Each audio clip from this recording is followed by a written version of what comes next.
د مالیې وزارت له لوري په سوداګرو او صنعتکارانو د ټولو مالي جریمو د معافیت لویه غونډه چې موخه یې له سوداګرو او صنعتکارانو څخه ملاتړ او دوی ته د اسانتیاو برابرول دي د ارګ په سلامخانې ماڼۍ کې ترسره شوه. په دغه غونډه کې د افغانستان اسلامي امارت د ریاست الوزرا اقتصادي مرستیال الحاج ملا عبدالغني برادر اخوند، د ریاست الوزرا اداري مرستیال مولوي عبدالسلام حنفي، د مالی وزیر الحاج ملا هدایت الله بدری، د بهرنیو چارو وزیر مولوي امیر خان متقي، د صنعت او سوداګرۍ وزیر نور الدین عزیزی، د چارو ادارې لوی رئیس شیخ نور الحق انور، د مالی وزارت د ګمرکونو او عوایدو موهین الحاج ملا محمد ناصر اخوند، د ګمرکونو لوی رئیس مفتی عبدالمتین سعید، د یاد وزارت اداري مرستیال مولوي حمدالله زاهد، د اسلامي امارت ویان ذبیح الله مجاهد، د صنعت او سوداګرۍ د صنایع او قانوني خونې مسؤلینو ملي سوداګر حاجی بشر نورزي او د یادو وزارتونو یو شمېر رئیسانو او ملي سوداګرو ګډون کړی وو. په پیل کې د مالی وزیر خبرې وکړې. سوداګر او صنعتکاران د هیواد د اقتصاد اتلان یاد کړل. ویل چې سوداګرو ته د لازم اسانتیاو د برابرولو په برخه کې به خپل مسؤلیتونه ادا کوي چې نننۍ د جرایمو د معافیت غونډه یې ښه بیلګه ده.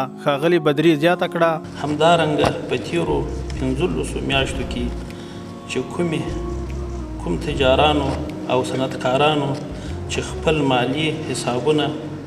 پر وخت او شفافیت سره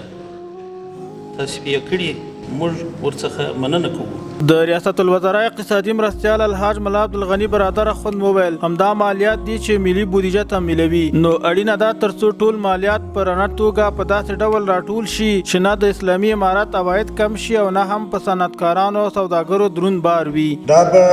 ژمنه کوو ځکه د دې 45 میلیونه افغانانو مسؤلیت نن ورځ موږ د مسؤلینو د افغانستان د اسلامي امارت په غاړه دی.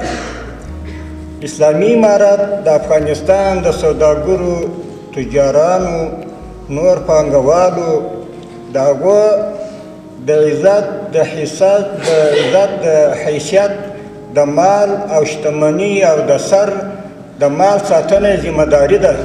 د ریاست الوزرا اداري مرستیال مولوي عبدالسلام حنفي پر سوداګرو او صنعتکارانو د مالیاتي جرایمو معافیت له امله د مالی وزارت له رهبرۍ څخه مننه وکړه او زیاته یې کړه چې د مالیاتي جرایمو معافیت د قانون د پلي کولو لپاره نه بلکې د سوداګرو لپاره د اسانتیاو رامنځته کولو په موخه دی. در آینده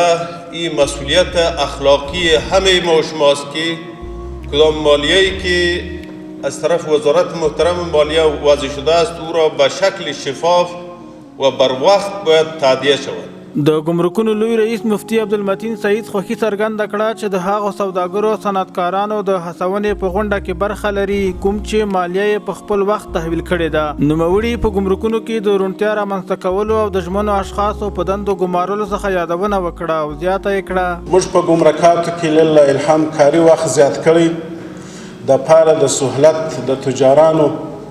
چې صادرات او واردات په ښه طریقه باندې وشي. د عوایدو لوی ریاست کفیل او عملیاتي مرستیال معراج محمد معراج وویل چې د ټولو مالیاتي جرایمو معافیت باید د دې وسیله شي ترڅو ټول مالیه ورکوونکي مالیه په خپل وخت ورکړي او ورسره د سوداګرۍ د ودې اړین فرصتونه برابر شي. ښاغلي معراج زیاته کړه چې په مالیاتي سیستمونو کې بشپړه روڼتیا رامنځته شوې او ټول عواید د سیستم له لارې راټولیږي. نو انشاءالله تعالی موږ هم تاسو ته تعهد درکوو چې اوسه پورې تاسو زموږ تعهد تاسو ته معلوم شوی دی چې ستاسو څنګه چې موږ مالیات په ښې طریقې راټولو همدغه چې زموږ مصارفات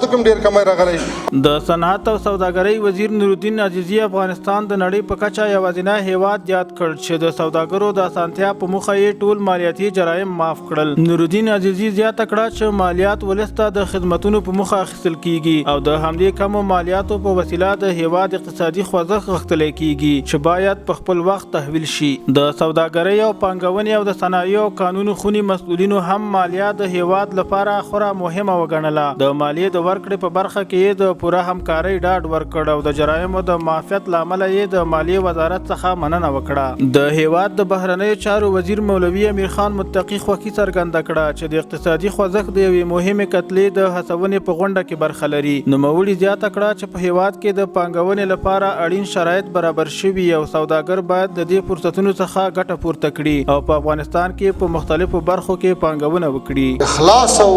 فداکارۍ سره د قرباني ته حاضر سو لکه مجاهدینو چې د امنیت راوستلو په برخه کې قرباني ورکړه.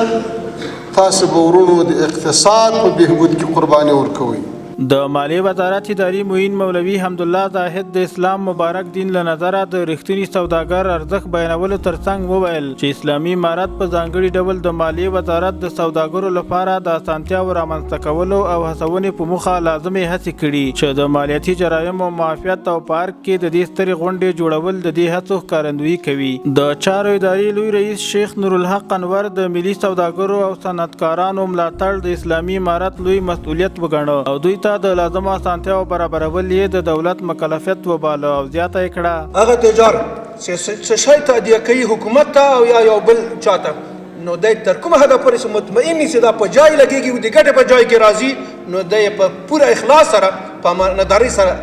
رسوي. د غونډې په پای کې ځینو خصوصي شرکتونو ته د وصولي فعالیتونو او پر وخت د مالیې د ورکړې له امله د مالیې وزارت د ګمرکونو او عوایدو لوی ریاستونو له لوري ستاینلیکونه ورکړل شول او غونډه د ګمرکونو او عوایدو معین الحاج ملا محمد ناصر اخوند له لوري د خیر د دعا په لوستلو سره پای ته ورسېده.